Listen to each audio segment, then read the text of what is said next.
Wala ka bang ginagawa? Tara, sumama kami sa Cebu. Since parang malilate na kami sa flight namin, nag-book na lang kami papuntang airport.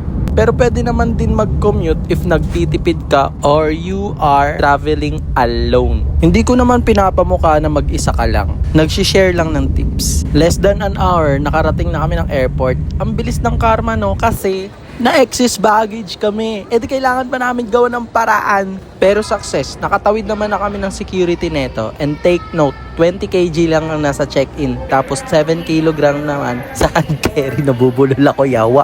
Nakapila na kami nito sa boarding gate and ready to fly na. May bus pala sa amin na sumundo para dalhin kami sa aircraft na sasakyan namin.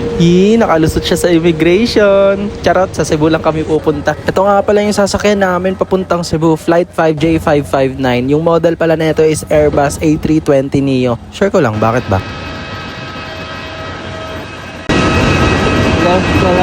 There's no phalange. Bago pumasok kay baby boy, tap muna. Nagbibideo ako na ito, pakiko. Pero shy ako kasi biglang tumingin yung flight attendants. So nakasakay na kami guys. Dito naman sa airplane. Hello everyone, and welcome to your Cebu Pacific flight. Sa wakas, lumipad na ang aming team. Goodbye Philippines, hello Cebu! Automatic talagang tutunog to sa utak mo pag nasa vicinity ka na ng Cebu no?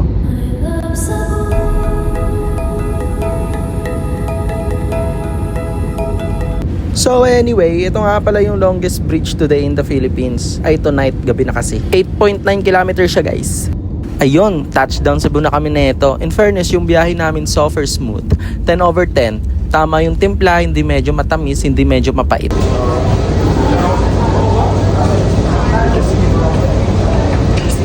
Kakalanding lang natin.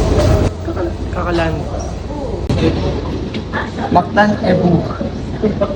Cebu International Airport. Diba, sabi ko sa'yo, kahit wala kang ginagawa, makakasama ka sa amin.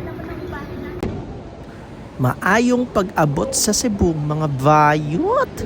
Then, nag-book na kami ng in-drive neto papunta sa pinsan ko. And dun kami mag-i-stay ng overnight. And kinabukasan, pupunta kami ng Bantayan Island. Bye-bye!